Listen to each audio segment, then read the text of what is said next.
Everyone, welcome to study site. तो हम अपठित अबोधन का डिस्कस करेंगे आज। तो एक पैसेज दिया गया रहता है। इस पैसेज के अंदर से हमें एक पदेन उत्तर देना रहता है, पूर्ण वाक्यन उत्तर देना रहता है, फिर समुचित शीर्षक लिखने रहते हैं और साथ ही कर्तृ क्रियापद चयनम, फिर विशेष विशेषण मेलनम और उसके बाद पर्याय और विलोम शब्द का चयन, ये सब इस पैसेज से हमें निकालने रहते हैं, इस पैसेज से हमें ढूंढने रहते हैं। रूल क्या है पैसेज को सॉल्व करते हैं? तो पैसेज को सॉल्व करने से पहले हमें क्या करना चाहिए, एक दो बार उसे अच्छी तरह से पढ़ लेना चाहिए ताकि उसका अभिप्राय हमें स्पष्ट हो जाए। फिर उसके बाद हमें क्या करना है, पढ़ने के बाद तब हम उसके बाद हम क्वेश्चंस को हम उस पैसेज से खोजेंगे। उचित शीर्षक देने के लिए हमें सबसे पहले क्या क्या करना होगा, हमें उस चैप्टर से सबसे ज़्यादा बार प्रयुक्त शब्द को चुनने होंगे, या फिर हमें ये देखना होगा कि ये पैसेज जो है वो किस चीज़ पर केंद्रित है, किस किस शब्द विशेष पर केंद्रित है। उसी के आधार पर हम उसे उचित शीर्षक का हम चयन करेंगे। तो आइए हम इसे एक उदाहरण के द्वारा समझते हैं। तो उदाहरण हमारा इस तरह से है। देखिए, कभी भी पैसेज को पढ़ते समय अगर आप हिंदी करना अगर आपको आता है तो आप हिंदी कर ले, ज़्यादा बेटर होगा।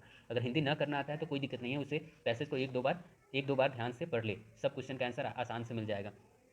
तो देखते हैं पैसेज। क्रोध मनुष्य से महान शत्रु, क्रोध जो है वो मनुष्य का महान शत्रु होता है।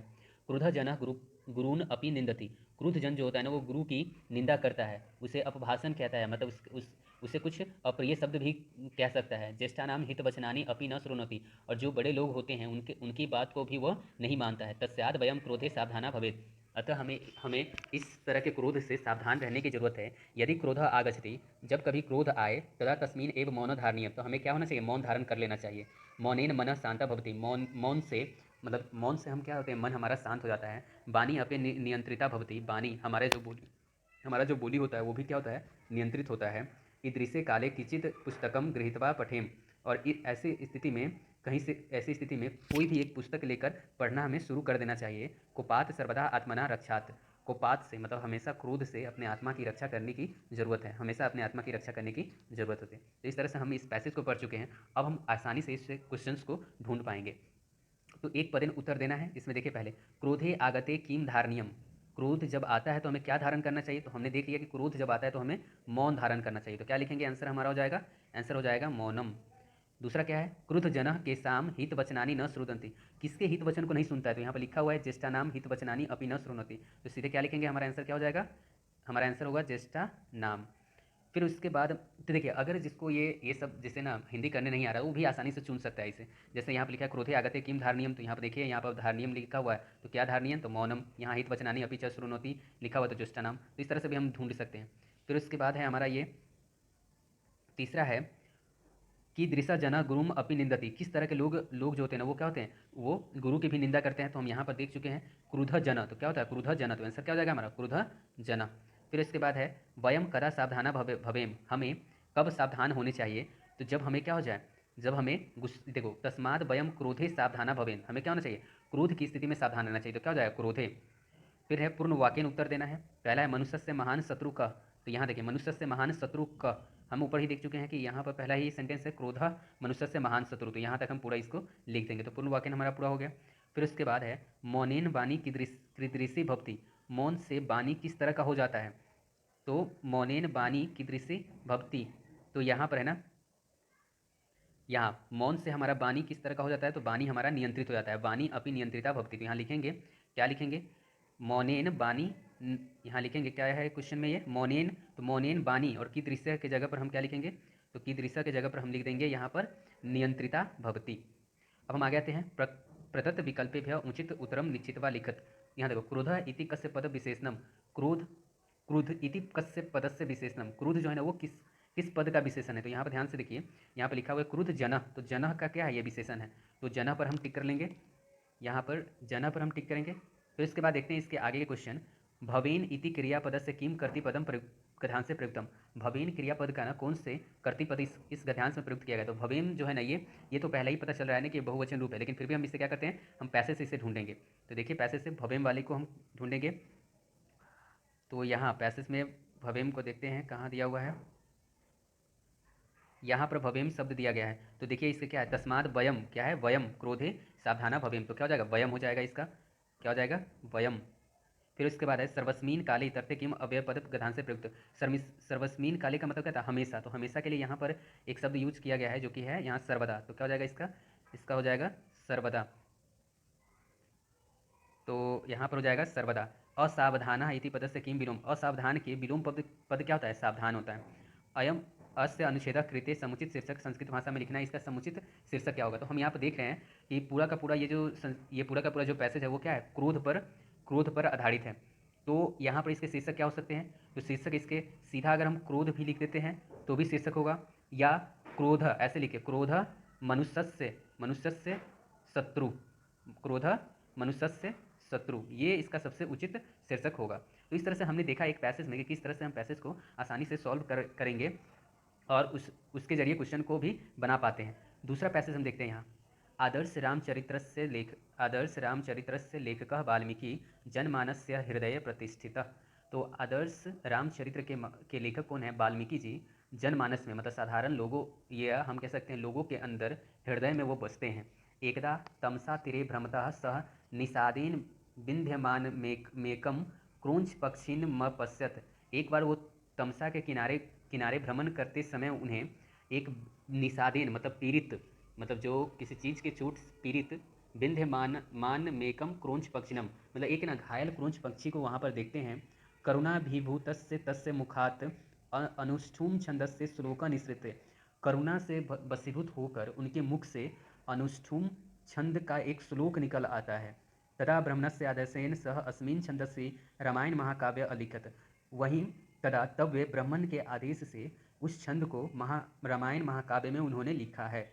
रामायणे मर्यादा पुरुषोत्तमस्य रामस्य चरित्रम निर्वर्धनम, रामायण में क्या है, मर्यादा पुरुषोत्तम राम के चरित्र का वर्णन किया गया है। पित्रोः आज्ञया रामः चतुर्दश वर्षाणि वने अवसद। तो पिता की आज्ञा से राम 14 वर्ष के लिए कहाँ चले जाते हैं, वनवास चले जाते हैं। रामायणे तत्कालीन समाज व्यवस्थायां विशद वर्णनम प्राप्यते, रामायण में क्या है, तत्कालीन मतलब उस समय के जो समाज व्यवस्था था उसका विशद वर्णन किया गया है। अस्य ग्रंथस्य विश्वस्य अनेकासु भाषासु अनुवादः कृतः, इस ग्रंथ का विश्व के अनेक भाषाओं में अनुवाद किया गया है।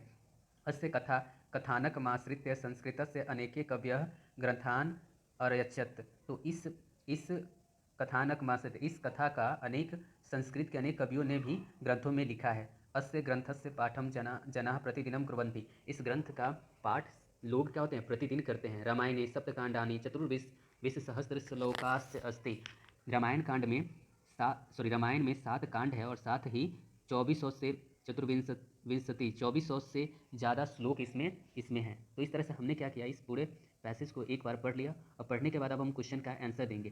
तो पहला क्वेश्चन है, वाल्मीकि निषादेन विंध्यमानम क्रोंच पंक्षिनम कुत्र अपश्यत। वाल्मीकि जो है ना वो घायल क्रोंच पंक्षी को कहाँ देखते हैं, तो इसे यहाँ पर हमने पैसेज में ही देखा कि वो क्या लिखा हुआ है, तमसा तीरे। तो क्या होगा हमारा आंसर होगा हमारा तमसा तीरे, आंसर हमारा हो जाएगा तमसा तीरे।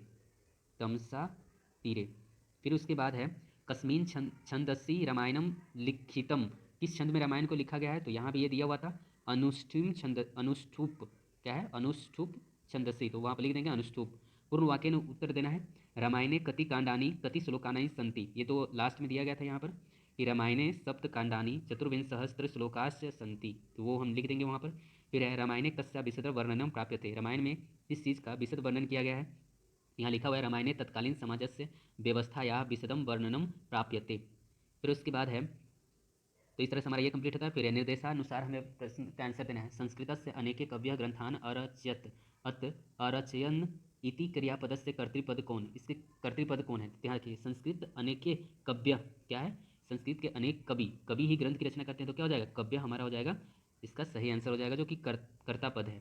फिर उसके बाद देखते हैं, रामायणे मर्यादा पुरुषोत्तमस्य रामस्य चरित्रम निर्वर्धम अत्र रामस्य इति पदस्य किम विशेषण पद प्रयुक्तम।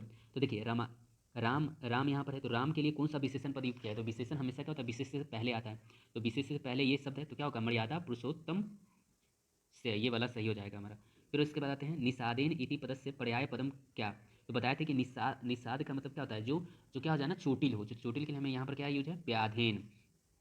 फिर उसके बाद आते हैं आगे, ब्रह्मण आदेशेन सह अत्र सह इति पदम कस्मै प्रयुक्तम, ब्राह्मण के आदेश से, तो हमने देखा था कि जब वो क्रोंच पक्षी को देखने के बाद क्या हुए कि ब्राह्मण के तदा ब्रह्मणस्य आदेशेन सह अस्मिन् छंदसि रामायण महाकाव्य अलिखत।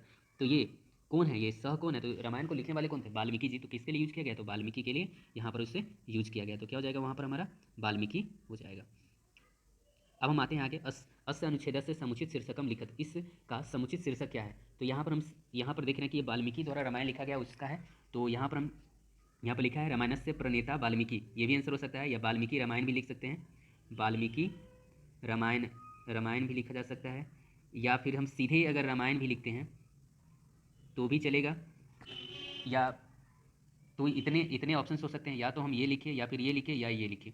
तो इस तरह से हमारा ये कंप्लीट होता है। फिर एक और पैसेज को देखते हैं। तो देखिए पैसेज में जनरली यही होता है कि ज़्यादा से ज़्यादा पैसेज को सॉल्व करें, कम से कम अभी समय है तो कम से कम 50 से 60 पैसेज हमें ना सॉल्व करने चाहिए। एक दिन में 2 या 3 पैसेज लगातार सॉल्व करने चाहिए ताकि एक भी क्वेश्चन छूट ना पाए। और संस्कृत चूँकि ईजी सब्जेक्ट होता है तो इसमें पैसेज के क्वेश्चन आसानी से बन भी जाते हैं। तो आते हैं हम ये तीसरे पैसेज आते हैं। एकस्मिन् गृहे एका बीना, एक घर में एक बीना था।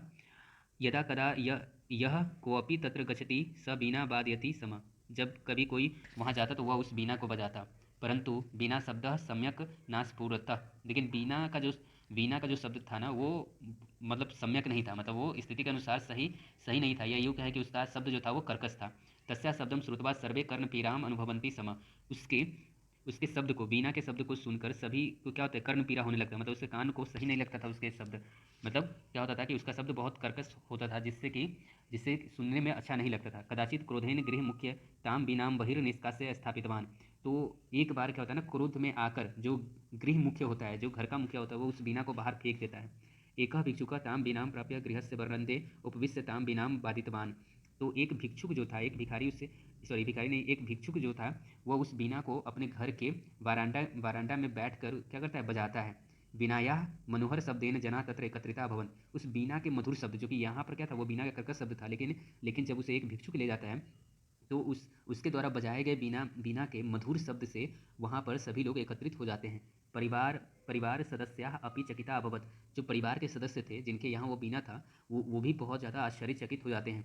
यथेयं बीनाम तथा जीवन बीना, यथेयं बीना तथा जीवन बीना तस्य स्वर संयोजनार्थम अस्माभिः यत्न कर्तव्य, जिस तरह से बीना होता है उसी तरह से हमारा जीवन भी क्या है, बीना की तरह है, जिसमें हमें स्वर संयोजन पर ध्यान देना हमारा कर्तव्य है।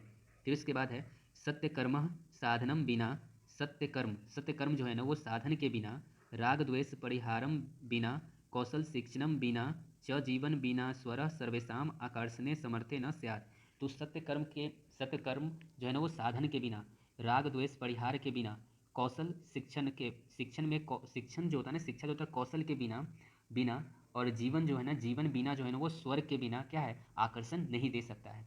अतः सर्वे मानवई तदर्थमेव यत्नम विधेय, इसलिए सभी मानव को अपने हिसाब से यत्न करने की जरूरत है। तो आइए अब हम इस क्वेश्चन का आंसर देना हम स्टार्ट करते हैं। एक पदेन उचित उत्तरम लिखत, एकस्मिन् गृहे का आसीत, एक घर में क्या था, तो देखिए लिए ऊपर क्या था, वो बीना था। फिर उसके बाद दूसरा है बीनाया मनोहर शब्देन के एकत्रिता अभवन, तो बीना के मधुर स्वर को सुनकर कौन एकत्रित हो गए, जना तत्र एकत्रिता, तो क्या हो गया, जना हो जाएगा। फिर उसके बाद आते हैं पूर्ण वाक्य, कस्य स्वर संयोजनार्थम अस्माभि यत्नम कर्तव्यम, किसके स्वर को संयोजित करके हमें हमारा करना क्या, हमारा जीवन का कर्तव्य है। तो ये यहाँ पर दिया हुआ है बिना प्राप्त शब्दास जना हो गया, परिवार से सदस्य, यहाँ पर तस्या स्वर संयोजनम अस्माभि चेन यत्, तो तस्या की जगह पर क्या होगा, जीवन व बीना, तो क्या हो जाएगा, जीवन बीना स्वर संयोजनार्थम अस्माभि यत्न कर्तव्यम।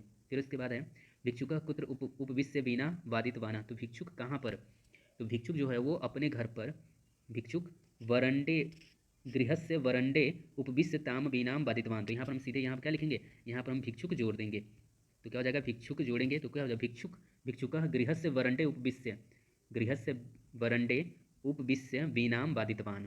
अब आते हैं आगे, निर्देशानुसार प्रबदलित विकल्पेभ्यः उचित उत्तरम चित्वा लिखत। पहला क्वेश्चन है हमारा, स्थापितवान इति क्रियापदस्य कर्तृपदम क्या, कौन, स्थापितवान, तो पहले हम खोज लेंगे कि स्थापितवान दिया कहाँ है, तो स्थापितवान यहाँ पर दिया हुआ है, तो ये कौन किया, ये जो गृह मुख्य था वो, तो क्या हो जाएगा, हमारा आंसर हो जाएगा गृह मुख्य। फिर उसके बाद है तस्य स्वर संयोजनार्थम, अत्र तस्य इति सर्वनाम पद कस्मै युक्तम, तो यहाँ पर देखिए तस्या स्वर संयोजनार्थम, किसके स्वर संयोजन करने होंगे, तो वीणा का स्वर संयोजन करने होंगे, तो इसके लिए क्या हो जाएगा, वीणा। ऐसे हम पैसेज में देख लेते हैं स्वर संयोजन कहाँ दिया गया, उसे ध्यान से देखिए। स्वर संयोजन, तस्या स्वर संयोजन मतलब क्या, वीणा, तो वीणा हो जाएगा। फिर उसके बाद आते हैं आगे, अकार्ण्य इति पदस्य किम पर्याय प्रयुक्तम। अकार्ण्य का मतलब होता है सुनने से संबंधित होता है, तो यहाँ हो गया हमारा श्रुतवा। फिर उसके बाद आगे देखते हैं, स्वर इति कर्तृपदस्य किम क्रियापदम अत्र प्रयुक्तम। स्वर कर्तृपद का क्रियापद कौन सा युक्त किया गया है, तो यहाँ पर ध्यान से देखिए, स्वर शब्द जो है वो यहाँ पर दिया हुआ है। जीवन बिना बिना स्वर सर्वेशम अकारणे समर्थो न स्यात्। और हम जानते हैं क्रियापद जो होता है वो लास्ट में होता है, तो क्या हो जाएगा हमारा स्यात्, यहाँ पर क्रियापद हो जाएंगे। तो क्रियापद हमारा क्या हो जाएगा स्यात्। अस्य गद्यांश कृते समुचित शीर्षकम लिखत। तो यहाँ पर देखिए ये पूरा का पूरा जो शीर्षक है वो क्या है, वो बीना पर आधारित है, तो यहाँ पर हो गया। और बीना की तुलना किससे किया गया है, जीवन से, तो इसलिए हमारा इसका उचित शीर्षक क्या होगा, जीवन बिना स्वर, या जीवन जीवन स्वर बिना स्वर ईब। ठीक है, तो इस तरह से हमारा ये कंप्लीट होता है।